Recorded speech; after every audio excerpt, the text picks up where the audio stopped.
Shalom une fois de plus, ma famille dans le Seigneur. Heureuse de continuer à vous faire des révélations que le Seigneur me montre. C'est pour moi un soulagement lorsque je viens vous dire tout ce que le Seigneur me demande de vous transmettre. Parce que quand je ne le fais pas, c'est comme un fardeau, c'est comme un poids. Et si je n'ai pas de raison valable de ne pas l'avoir fait, le Seigneur me fait des reproches le soir. Pourquoi tu n'as pas parlé? Il n'y a plus le temps, il faut que tu parles, il n'y a plus le temps. Donc, après cette vidéo, je vous ferai une dernière vidéo de ce que le Seigneur m'a montré depuis le début de la semaine. Parce que le Seigneur me parle tellement que je ne peux pas venir toutes les 5 minutes vous dire tout ce que je vois. Donc, parmi les choses que j'ai oublié de vous parler aujourd'hui, pour ceux qui m'ont suivi tout à l'heure, je te bénis, toi qui es connecté à cette chaîne, toi qui écoutes les révélations de la part du Seigneur, toi qui les partages avec tes proches, avec des gens qui ont besoin d'être au courant de l'activité prophétique, des temps que nous sommes en train de passer, et toi qui as pris la décision de servir le Seigneur et de marcher avec lui dans l'obéissance. Pas seulement d'écouter, pas seulement de nous laisser borner à écouter la parole de Dieu, mais de la mettre en pratique. Nous devons non seulement écouter, mais la mettre en pratique. Ça ne sert à rien juste d'écouter. Nous devons la mettre en pratique, car c'est le plus important. Merci pour toutes les personnes qui partagent des vidéos. C'est une façon d'évangéliser. D'une manière ou d'une autre, tu es en train de transmettre l'évangile. Tu es en train de transférer l'amour du Seigneur à quelqu'un qui a besoin d'entendre ces choses. Tout à l'heure, j'ai lu le message d'un frère qui m'a écrit du Québec. Il y a un frère qui m'a écrit du Québec. Et s'il m'a écrit du Québec, ça veut dire qu'il y a quelqu'un qui a partagé la vidéo et que ça arrivait jusqu'au Québec. Nous avons une sœur qui est en Allemagne. Nous avons une sœur qui est à Bruxelles. Nous avons des frères, des sœurs en RDC, en République démocratique du Congo. Nous avons des frères et des sœurs qui sont en Europe, en France, pardon. Nous avons des frères, des sœurs qui sont au Gabon, qui sont au Burundi, qui sont au Congo-Brazzaville, qui sont au Sénégal, qui sont en Côte d'Ivoire, qui sont au Maroc. C'est parce qu'il y a quelqu'un qui a partagé. Partage cela afin que ça puisse arriver aux extrémités de la terre. Il y a peut-être quelqu'un qui en a besoin pour être sauvé, quelqu'un qui en a besoin avant de rencontrer le Seigneur. Les minutes qui passent, tous les jours, chaque seconde, il y a quelqu'un qui meurt. Et il y a quelqu'un sûrement quelque part qui a besoin d'entendre parler de Jésus avant qu'il ne soit trop tard. Et le Seigneur compte sur toi. Le Seigneur compte sur moi afin que l'évangile arrive jusqu'aux extrémités du monde entier. Soyez bénis au nom puissant de Jésus-Christ.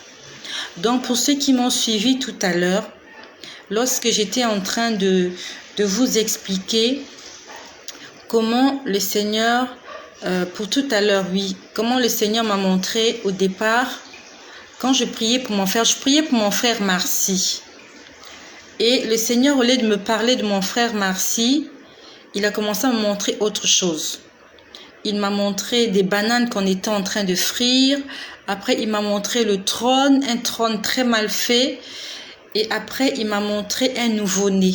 Un nouveau-né qu'on avait ligoté avec le cordon ombilical. Du moins, c'est ce que je voyais. Ça ressemblait à son cordon ombilical. Il était lié, on va dire, tout le torse, de la poitrine jusqu'au niveau de la taille.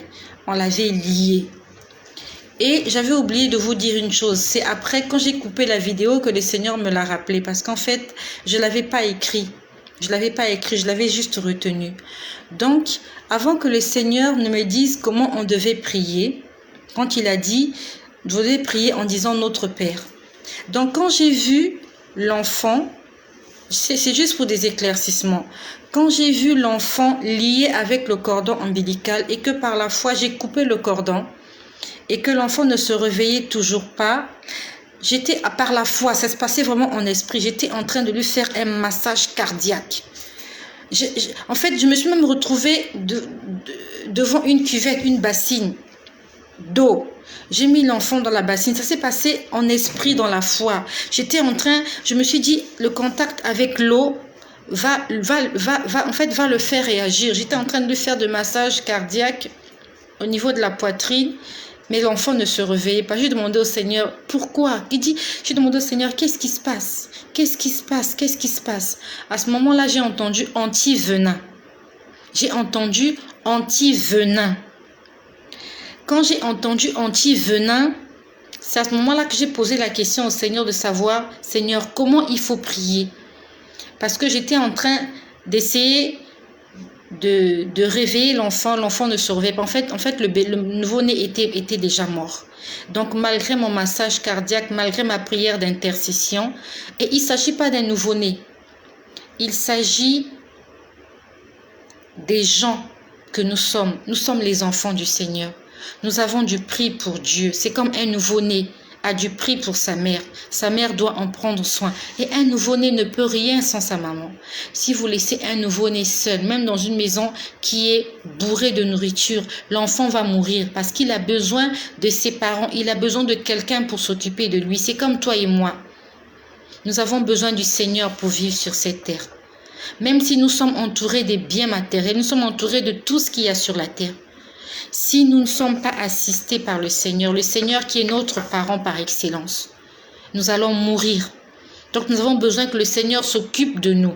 Donc ce nouveau-né, c'est toi et moi. Ce nouveau-né, c'est toutes les personnes qui refusent que Dieu s'occupe d'eux. C'est toutes ces personnes qui ne veulent pas que le Saint-Esprit puisse prendre le commandement de leur vie.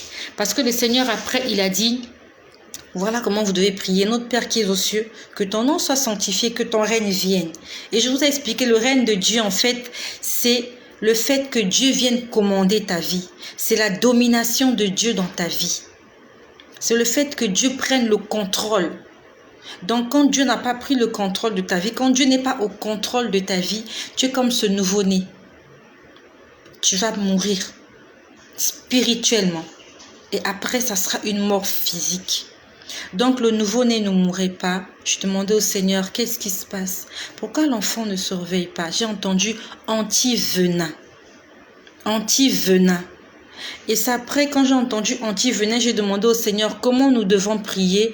Le Seigneur a dit, voici comment vous devez prier. Notre Père qui es aux cieux, que ton nom soit sanctifié, que ton règne vienne. Je reviens sur anti-venin. Là, le Seigneur nous a parlé du venin.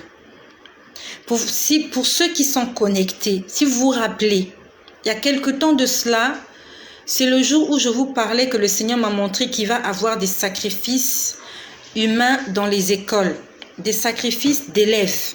Si vous vous rappelez bien, lorsque le Seigneur m'avait révélé, c'était un matin, je me rappelle bien, il faisait jour. J'avais fait une vidéo où je vous avais dit que les parents se mettent dans la prière parce qu'il va y avoir des sacrifices dans les écoles. Ça sera camouflé. Il va se passer des choses dans les écoles et vous allez croire que ce sont des choses naturelles, mais dans l'école, dans les établissements scolaires, il va y avoir des complots. Donc, il y a des sorciers, des élèves sorciers, il y a des enseignants sorciers, il y a des promoteurs d'écoles qui sont dans l'occultisme, qui vont sacrifier les enfants d'autrui de toutes les manières que vous connaissez. Accidents, ceci, enlèvement, des bagarres dans les écoles, il y a un élève qui a poignardé un autre. Vous allez vous dire que ce sont des faits divers, mais c'est le malin qui est en train de faire ça. Et il passe à travers les gens qui fréquentent l'école, à travers les sorciers dans les écoles, des petits sorciers, des élèves sorciers, à travers des occultistes, des enseignants occultistes, à travers des promoteurs ou des promotrices d'établissements scolaires. C'est ce jour-là où je vous ai dit que j'ai vu des vers. Si vous vous rappelez bien, moi je me rappelle bien, je remercie le Saint-Esprit parce qu'il me permet de retenir certaines choses. Ce jour-là, je vous ai dit, j'ai vu des vers. Il y avait un vers qui était au centre, un vers central. Et autour de ces vers, il y avait d'autres petits vers, c'était des flûtes. Des flûtes, ce sont les verres qu'on utilise pour boire le champagne. Et je me rappelle bien, je vous ai dit que le verre central, il y avait quelqu'un qui avait pris la tête d'un serpent. Je ne sais pas si vous vous rappelez. La tête d'un serpent, il a pris la tête du serpent, il a appuyé sur le verre de façon que le serpent puisse cracher son venin dans le verre. Ce jour-là, j'en ai parlé. Qu'il y a un venin qui a été craché. En fait, il y a un venin qui a été mis dans un verre et il y a des gens qui étaient en train, je crois qu'il y a une sœur à moi qui avait intervenu, je crois que c'était Emercelle. Quand je cherchais le mot, quand je disais une chin-chin, elle m'a dit ça s'appelle trinquer. En fait, ça m'avait échappé, je me rappelle bien de ce jour. Donc, il y avait des gens, il y avait un verre principal. On avait injecté dans ce verre le venin d'un serpent. Directement depuis les dents du serpent. Je crois que ça s'appelle les dents. Oui, ce sont des dents. Donc, on a pris le serpent, on a appuyé au niveau de sa tête et on a injecté le venin dans ce verre-là. Et il y a des gens qui étaient autour du verre central qui étaient en train de trinquer. Donc, ils étaient en train de boire à la santé du venin qu'on avait mis dans cette... Je ne sais pas si c'était une boisson, mais c'était quelque chose de clair. Et aujourd'hui, le Seigneur m'a dit anti-venin. Ça veut dire que ce venin-là, c'est le venin du serpent. Et nous savons que le serpent dans la Bible, c'est l'ennemi. Le serpent ancien, le Léviathan, c'est le diable. Donc, il y a un venin qui a été propagé. C'est le venin du péché. Et la Bible nous dit que le péché mène à la mort. Quand tu as péché, ça t'amène à la mort. La Bible nous dit que le salaire du péché, c'est la mort. Donc, le venin qui a été propagé, c'est pour que les hommes se mettent à pécher. Et ce péché va les conduire à la mort. Donc, quand j'ai vu ce nouveau-né qui était mort, le Seigneur a dit anti-venin. Ça veut dire qu'on a besoin de l'anti-venin, de l'antidote. Et notre antidote, c'est Jésus. Parce que le salaire du péché, c'est la mort. Mais le don gratuit de Dieu, c'est la vie éternelle. Donc, si nous voulons vivre, nous avons besoin de Jésus. L'anti-venin, l'antivirus, l'antidote actuellement dont nous avons besoin, c'est la présence du Saint-Esprit dans nos vies, dans nos maisons, dans nos activités, dans tout ce que nous faisons. Nous devons respirer le Saint-Esprit. Sinon, comme ce nouveau-né, nous allons manquer d'oxygène. Nous allons être emballottés, nous allons être ligotés. Il va nous manquer de l'oxygène, nous allons mourir. C'est pour ça que le Seigneur a dit, vous devez prier notre Père qui est aux cieux. Que ton nom soit sanctifié. Donc que nous qui appelons Dieu au secours, que nous puissions vivre dans la sanctification. Et que ton règne vienne. Ça veut dire qu'il descende et qu'il prenne le commandement de nos vies. C'était juste une parenthèse. Donc, nous avons besoin de l'anti-venin. Le venin a déjà été craché. Le malin a déjà craché le venin. Et il y a des gens qui sont déjà atteints. Comme le Seigneur me l'a montré, le nouveau-né qui ne vivait plus. Le Seigneur m'a dit qu'on a besoin de l'anti-venin. On a besoin plus que jamais. Plus que jamais, toi qui m'écoutes, tu as besoin de Jésus-Christ plus que jamais. Tous les jours qui passent nous rapprochent du dernier jour. Nous sommes plus proches de l'enlèvement qu'hier.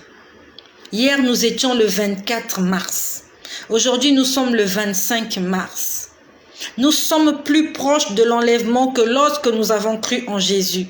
Je ne sais pas depuis combien de temps tu as donné ta vie à Jésus, mais aujourd'hui, 25 mars, tu es plus proche de l'enlèvement que lorsque tu avais pris la décision de suivre Jésus-Christ comme Seigneur et Sauveur. C'est ce que je voulais compléter. Et deuxièmement, c'était toujours dans la semaine. Le Seigneur, c'était tellement beau cette image. Je l'ai vu, c'était dans le ciel. J'ai vu cette image dans le ciel. Je n'étais même pas en train de prier. Je ne sais pas ce que j'étais en train de faire. J'étais juste allongée sur mon lit. j'ai vu dans le ciel une Bible ouverte. La Bible était toute blanche et la Bible était lumineuse. En fait, c'est comme si il y avait la lumière dans la... En fait, c'est comme si la Bible était lumière en elle-même. C'est comme si vous la prenez, vous allez dans un endroit ténébreux. Cette Bible-là, en fait, elle va vous servir de torche. Elle va vous servir de luminaire. La Bible elle était toute blanche. Il y avait la lumière dans la Bible. Et cette Bible était ouverte. Et sous la Bible, il y avait quelque chose comme une caisse. Vraiment, c'était comme une caisse carrée. Pas rectangulaire, mais carrée. La caisse en question aussi était de couleur blanche. Et sur la caisse, il y avait des espèces de V. J'avais l'impression que c'est comme si il y avait deux oiseaux. Parce que j'ai vu des V. Quand j'ai vu les V, en fait, ça ressemblait à des ailes d'oiseaux. Donc, la Bible était au-dessus comme ça. Au-dessus. La Bible était en haut. Sous la Bible, il y avait une caisse carrée. Elle était carrée, de couleur blanche. Et au-dessus de la caisse, il y avait comme deux oiseaux. Parce que j'ai vu des V, comme lorsqu'on dessine les ailes. J'aimerais vous faire un dessin. Lorsqu'on dessine les ailes d'un oiseau, c'était vraiment sous forme de V. Je vais essayer de vous montrer. C'était un V, voilà. Mais il y avait deux. Donc, c'est comme s'il y avait deux oiseaux. C'était comme ça, sous forme de V. Donc, il y avait une caisse sous la Bible. Vraiment, c'est pour qu'on ait une idée. Donc, il y avait une caisse comme ça. Et il y avait comme deux oiseaux. Parce que je pouvais voir des ailes sur cette caisse-là. Et au-dessus de la caisse, il y avait la Bible qui était ouverte. Je vous fais vraiment un dessin parce que je n'ai pas eu le temps. Donc, disons que la Bible est là. Au-dessus de la Bible, il y avait une caisse. Elle était carrée. Je crois qu'elle était carrée. Pas rectangulaire, mais carrée, je crois. Et il y avait comme deux oiseaux comme ça. J'ai vu des V comme deux oiseaux. Et au-dessous de cette caisse en V, j'ai vu une épée. Mais le manche de l'épée c'était assez spécial. C'était assez spécial. Vraiment, c'était un manche assez spécial. J'ai pas vu le bout de l'épée, mais je sais que c'était une épée. Donc, c'était comme ça. Il y avait la Bible là. Au-dessous de la Bible, il y avait une caisse carrée ou rectangulaire, mais je crois qu'elle était carrée. Donc, la Bible était toute blanche. La caisse était toute blanche. Et en dessous de cette caisse, il y avait une épée. Et le manche de cette épée-là c'était spécial. Je ne sais pas comment dessiner, mais c'est ce manche-là qui m'a interpellée. C'était spécial, ce manche-là. Et quand j'ai vu l'image, j'ai commencé à entendre une chanson. Il y avait une chanson qui passait. Je ne sais pas qui la chantait, mais j'avais l'impression que c'était une voix féminine. Parce que c'était une voix assez fine. Et la chanson disait « Je vous parle par ma parole ». C'est ce que la chanson disait, que je vous parle à travers ma parole. Je vous parle à travers ma parole. On ne faisait que dire ça dans la chanson. Je vous parle à travers ma parole. Toi qui as envie d'écouter Dieu, commence à lire la Bible. Moi, personnellement, quand je lis la Bible, je me mets à entendre et à voir des choses. Je ne sais plus si ce jour-là, je lisais la Bible. Je sais que c'était le soir. Je ne sais plus si je lisais la Bible, mais je sais que j'étais sur mon lit. Quand j'ai vu cette image, la Bible, vraiment, l'image était figée. J'ai vu la Bible, j'ai vu la caisse et j'ai vu l'épée. Et j'entendais la chanson. J'ai oublié la mélodie. La chanson disait « Je vous parle à travers ma parole. Je vous parle à travers ma parole. » On ne faisait que dire « Je vous parle à travers ma parole. » C'est pour te demander, toi, Ce n'est pas normal qu'un enfant de Dieu ne lise pas la Bible. C'est comme un élève qui ne tient jamais son cahier. Tu ne vas pas réussir. Tu dois faire de la Bible le livre principal que tu lis. La Bible doit être ton accompagnateur partout où tu vas. Ce n'est pas normal qu'un enfant de Dieu passe une journée sans lire la Bible. Dieu nous parle à travers la Bible. Et moi qui vous parle, sans prétention, il ne se passe pas un jour que je ne lise pas la Bible. Et quand je lis la Bible, je me mets à entendre des choses et je me mets à voir des choses. Et peut-être que ça peut aussi t'arriver. Commence à lire la Bible autant de fois que tu peux. Moi, je dors sur la Bible. Avant de dormir, j'ouvre ma Bible, je la lis jusqu'à me fatiguer. Jusqu'à m'endormir, quand mes yeux s'apaisent comme ça, c'est là où je me mets à entendre quelque chose. C'est là où je me mets à voir des choses. Quand vraiment je me suis saoulée de la Bible. La Bible nous dit, ne vous enivrez pas de vin, mais au contraire, soyez remplis du Saint-Esprit. Lis la Bible comme si tu bois la bière. Toi qui aimes boire la bière, arrête de boire la bière. Arrête de faire ce que tu aimes faire. Enivre-toi de la Bible. Sois sous de la Bible. Donc tu as tellement lu la Bible que tes yeux sont fatigués. Ton corps est fatigué et tu t'endors. Je te promets que Dieu ne te laissera pas te réveiller le matin sans t'avoir montré quelque chose. C'est pas possible que tu lises la Bible, que tu te fatigues, que tu sois ivre, que tu sois sous de la Bible et que le matin que tu te réveilles, il y a un vide. C'est pas possible. Lis la Bible. Je t'exhorte de tout mon cœur.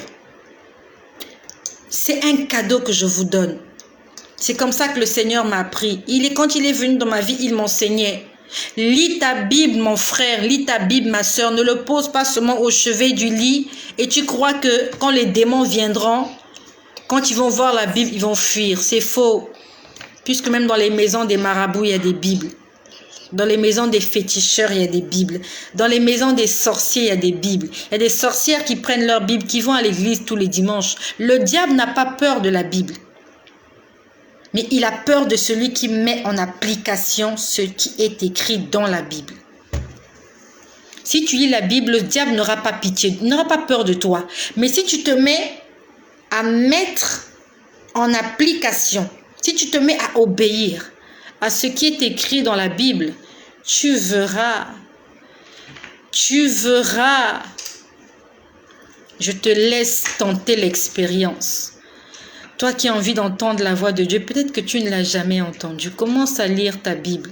Surtout le soir, quand c'est calme. Dieu n'aime pas le bruit. Dieu n'aime pas le bruit. Il aime quand c'est calme parce que quand tu vas venir chuchoter à ton oreille, tu vas comprendre ce qu'il te dit. C'est quand c'est calme que tu comprends bien. Mais quand il y a du bruit, quand Dieu va te parler, tu vas pas capter. Mais quand tu es dans ton lit, tu as éteint ta télé, tu as fait tout ce que tu as à faire. Tu dis là, je fais plus rien, je m'occupe de mon Dieu. Le Seigneur va t'en faire entendre sa voix. Tu n'auras pas besoin d'aller consulter les prophètes pour qu'on te dise des choses. Il va commencer à te parler dans ta chambre, dans ta maison. Et ça commence par l'intimité. Ça s'appelle l'intimité. Tu lui réserves un espace. C'est comme une femme. Elle a fini de faire son ménage, elle a fini de faire tout. Et le soir, quand elle monte en lit, elle est à la disposition de son époux. Et vice-versa. C'est un moment d'intimité entre un enfant et son parent. C'est un moment d'intimité entre l'épouse et son époux. Et ça se passe entre vous deux. Personne ne vous dérange. Tu as éteint la télé. Tu as éteint le téléphone. Tu as couché les enfants. En fait, tu as fini de faire. Tu as lavé tu as tout fait. Tu dis là, je veux me concentrer maintenant pour mon époux. Et notre époux, c'est Jésus. Et on passe par où? Par la Bible. Tu dis, je vais lire la lettre que mon époux m'a écrite. Parce que mon époux, il est parti, il viendra me chercher. Je vais lire la lettre. Lis. Tu plonges à l'intérieur jusqu'à t'endormir. Tu vas commencer à entendre des choses. Tu vas commencer à voir des choses. N'aie pas peur. N'aie pas peur. Au départ, ça va t'effrayer. Mais je te dis, n'aie pas peur. C'est pas possible qu'après avoir lu la Bible, que le diable vienne te parler. Et même quand le diable viendra te parler, il y a l'Esprit du Seigneur qui est là, qui va te donner le discernement, qui va te dire, ce que tu écoutes là, c'est pas moi.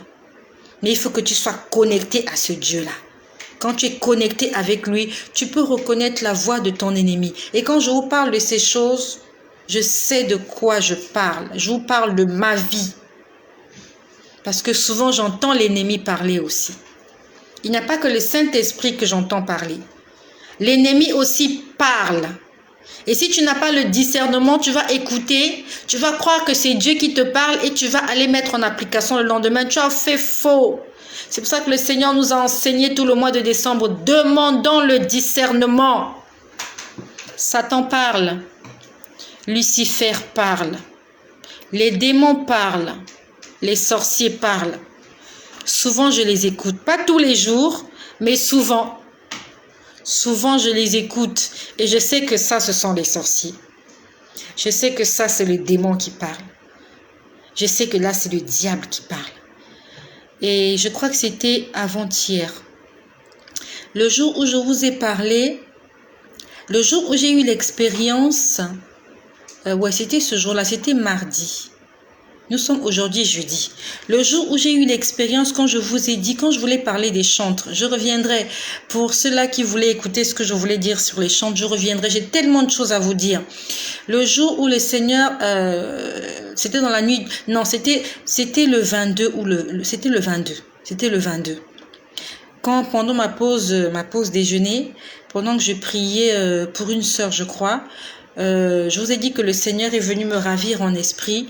Il m'a fait visiter le ciel quand j'ai vu des parents à moi, quand j'ai vu tout ce que voilà pour ceux qui ont suivi. Donc, ce jour-là, je crois que c'était le soir. Oui. Ce soir-là, le soir avant que je ne fasse la vidéo, ce soir-là avant que je ne fasse le live, j'étais allongée sur le lit. Pendant que j'étais allongée sur le lit, j'ai entendu, j'étais allongée sur, là c'est mon côté droit, j'étais allongée sur le côté droit.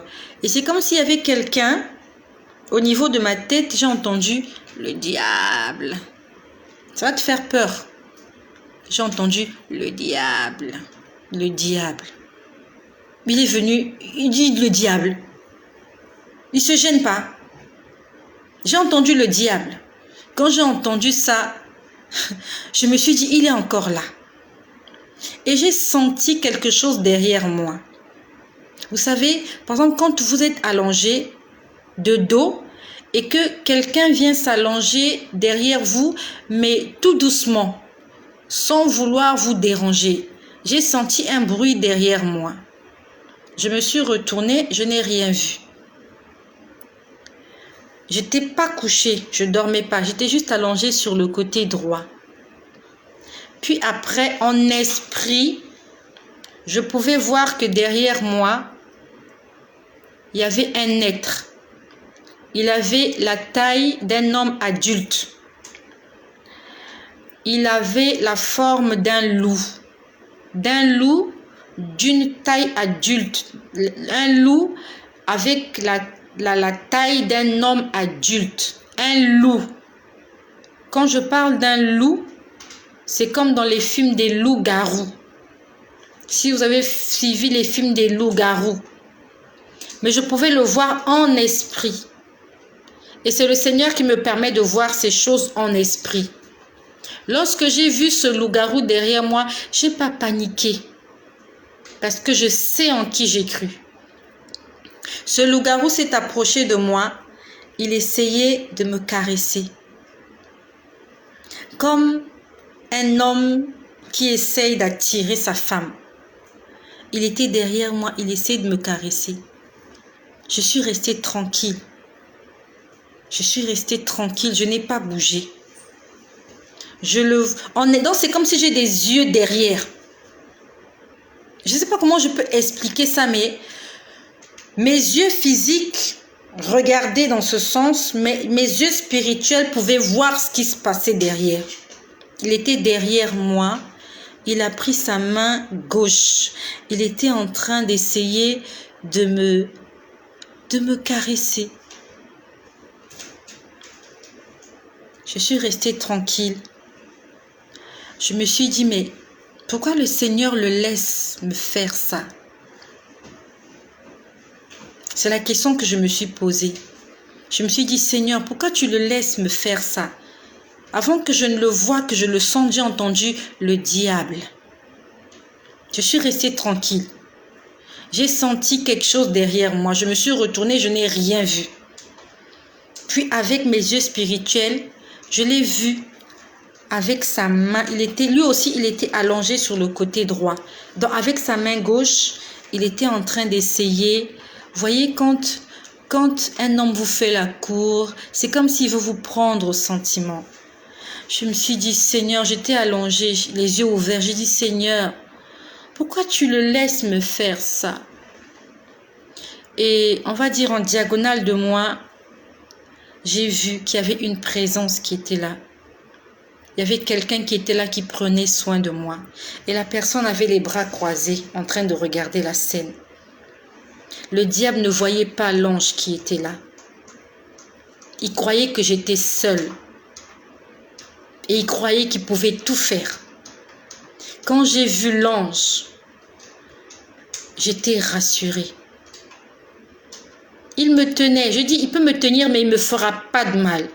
Et même s'il essaye de me griffer, ses ongles ou je ne sais pas, ses dents passeront au travers de moi. Il est venu. Il n'a vu personne, mais il y avait quelqu'un qui était là. Toi qui es connecté à Jésus, il faut que tu saches qu'il y a toujours quelqu'un qui est là avec toi.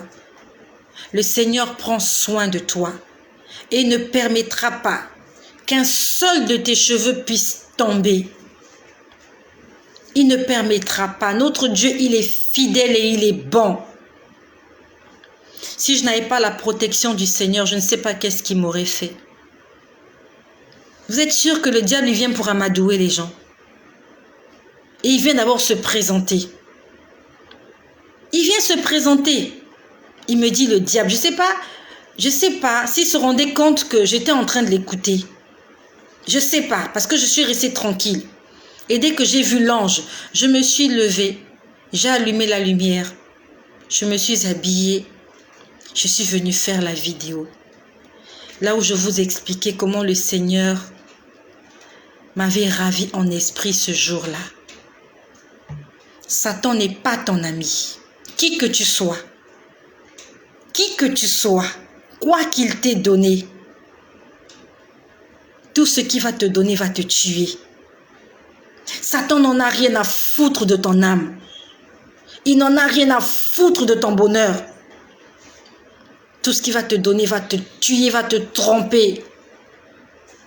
Tous les plaisirs qu'il te présente à la télévision, sur les réseaux sociaux, le sexe, la pornographie, la masturbation, la prostitution, l'alcool, la drogue, ça va te tuer. Quand il parlait à Ève, il avait une belle voix. Il parlait à Ève avec douceur. Oh Ève, est-ce que Dieu a-t-il réellement dit, Ève? Ève a tenu un moment, elle a tenu un moment, après elle a craqué. Elle ne savait pas qu'elle était en train de nous mettre tous dans des conditions compliquées. Elle ne savait pas que la descendance allait payer le prix, que toi et moi qu'on allait payer le prix. Et toi et moi aujourd'hui, nous sommes des Èves avertis. Nous sommes des Adam avertis. On n'est pas comme le premier Adam qui pouvait dire non. Toi et moi, on peut dire non, je ne mangerai pas. Non, je ne mentirai pas. Non, je ne volerai pas. Non, je ne toucherai pas. Non, je ne verrai pas. On peut le dire parce que nous avons en nous un esprit supérieur. Il s'appelle le Saint-Esprit. C'est celui-là qui te permet de faire des choses au-delà de ce que tu peux faire. Dans le temps, j'aurais paniqué, j'allais me mettre à crier, « Au nom de Jésus, je te chasse !» J'étais calme. Dans le temps, j'allais paniquer, j'allais me déshabiller. Vous croyez que les gens qui deviennent fous dans la rue, là, quand ils se mettent à parler seuls, vous croyez qu'ils parlent seuls? Ils voient des choses. Ils entendent des voix. Toi, tu ne les vois pas. Toi, tu ne les entends pas. Toi, tu ne les sens pas. Lui, il les voit. Mais j'étais là, allongée. Il est venu me parler, il me dit le diable. Après, il se met à me caresser. Mais Jésus-Christ était là. Je n'ai pas paniqué. Faut pas paniquer devant Satan. Tu lui donnes du crédit. C'est comme quand quelqu'un vient chez toi, se met à cambrer, tu mets à crier, « Ah, non !» Quelqu'un vient chez toi, tu le regardes, tu lui dis, « Tu vas sortir d'ici. » Tu ne paniques pas parce que tu sais qui tu es. Faut pas paniquer devant Satan, c'est un pauvre type, c'est un loup, c'est un animal. Je sais qu'il veut me tuer, il veut me faire du mal, mais je sais en qui j'ai cru. J'ai cru au Dieu Tout-Puissant et personne ne pourra m'atteindre. Personne ne pourra porter atteinte à ma vie, ni à la vie de mes enfants. Il veut me poignarder dans le cœur. Comme il n'arrive pas à le faire, il veut passer par les gens que j'aime. Il veut faire souffrir les gens autour de moi. Mais je sais en qui j'ai cru. J'ai cru en l'esprit supérieur. J'ai cru au Dieu de tous les esprits. Et Satan, le diable, les sorciers, Lucifer, ils ne pourront pas me toucher. Et même s'ils me touchent, ils ne pourront pas me griffer. Ils ne pourront pas me blesser. Leur main passera à travers moi. Parce que j'ai confiance en ce Dieu-là qui est fidèle et il ne ment pas. C'était le lundi, j'étais allongée. J'ai entendu audiblement. Je t'ai caché dans les profondeurs des eaux. C'est ce qu'il m'a dit le lundi. Le lundi, nous étions le 22 mars 2021, dans l'après-midi. Il m'a dit, je t'ai caché dans les profondeurs des eaux. La mer, je ne sais pas si c'est la mer rouge ou la mer noire ou la mer jaune. Il m'a caché au fond de l'eau. Et pour aller me chercher, il faut que tu aies de l'énergie. Il faut que tu aies les armes pour aller me chercher. Il m'a dit, je t'ai caché dans l'eau. Et l'eau, c'est Jésus. La Bible nous dit, nous sommes cachés en Jésus-Christ dans le Père. Je ne sais pas si tu comprends ce que ça signifie. Nous sommes cachés dans Dieu, mais en Jésus. Je vais vous expliquer ce que ça signifie. Alors, je n'ai pas envie de gaspiller mon thé. Je vais prendre ceci. Vraiment. Et ce que je vous dis, le discernement est en train de venir pendant que je parle. Je suis venue vous dire juste des choses que j'ai vécues, que je n'ai pas eu le temps de vous expliquer. Et pendant que je parle, le Saint-Esprit est en train de m'enseigner. Nous sommes cachés en Dieu dans Jésus-Christ. Ça, c'est toi et moi. Ça, c'est Jésus. Ça, c'est Dieu. Donc, Sarah, je vais citer les noms des personnes qui sont là, que je vois, qui m'ont salué. Sarah, c'est toi. Astino, c'est toi. Pagne d'or Gabon, tu es là. Marcel de Leslie, tu es là. Moi, Estelle, je suis là. Jésus est là. Nous sommes cachés dans Jésus et Jésus est caché dans le Père. Voilà comment nous sommes. Nous sommes invisibles. Maintenant, quel est le sorcier qui viendra toucher à Dieu? Qui viendra te toucher? Quel est le diable, qui qu'il soit? Qui viendra ouvrir Dieu? Donc ça veut dire qu'il faut d'abord qu'il puisse ouvrir Dieu. Ça veut dire qu'il a tapé Dieu. Dieu le Père qui l'a créé. Bon, il a tapé Dieu. Dieu est tombé. Dieu est là. Jésus est là. Il a pris Jésus. Il a cogné Jésus. Doum, doum, doum. Jésus aussi est tombé et pleuré. Jésus a pleuré. Et après, il vient t'atteindre. Nous sommes insaisissables. C'est pas possible que le diable te touche quand tu es caché en Jésus. Si le diable arrive à te toucher, ça veut dire que tu es errant. Tu te promènes n'importe comment. J'ai oublié le verset. Pendant que je vous parle, c'est le Saint-Esprit qui me l'a révélé. Mais il ne me donne pas le verset. Ça veut dire qu'il nous demande d'aller fouiller la Bible.